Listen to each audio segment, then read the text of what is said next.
திருப்பதி பெருமாளை அருகில் நின்று பார்க்க வேண்டுமா? கூட்ட நெரிசல் இல்லை, வரிசை இல்லை. ஒருமுறை இங்கு சென்று பாருங்கள், திரும்ப திரும்ப பார்க்கச் செல்வோம். அப்படியொரு மனமைதி ஏற்படும். காணகங்கோடி வேண்டும். அவ்வளவு அழகு. மிக பழமையான, தொன்மையான, புனரமைக்கப்பட்டுள்ள மிக சக்தி வாய்ந்த கோயிலாகும். கேட்டது கிடைக்கும், நினைத்தது நடக்கும். சகல ஐஸ்வர்யம் தரும் கோயில். இப்பெருமானை வணங்குவது திருப்பதி ஏழுமலையானை வணங்குவதற்கு சமமாகும். திருப்பதியில் தோமாலை சேவை செய்ய முடியாதவர்கள் இங்கு வந்து செய்யலாம்.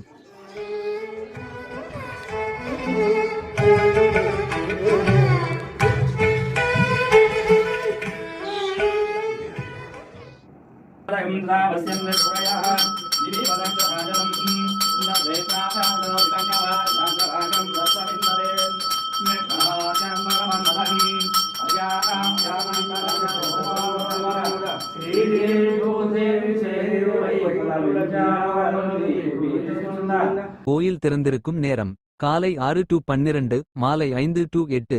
வெள்ளிக்கிழமை சனிக்கிழமைகளில் அரை மணி நேரம் கூடுதலாக திறந்திருக்கும். ஸ்ரீ சந்தான சம்பத வெங்கடேஸ்வர சுவாமி கோவில், விக்ருதமாலா, ஆந்திரா மாநிலம். ரேணிகுண்டாவில் இருந்து 10 கிலோமீட்டர், புத்தூரிலிருந்து 27 கிலோமீட்டர், காலாஸ்திரியில் இருந்து 32 கிலோமீட்டர், சென்னையிலிருந்து 127 அமைந்துள்ளது.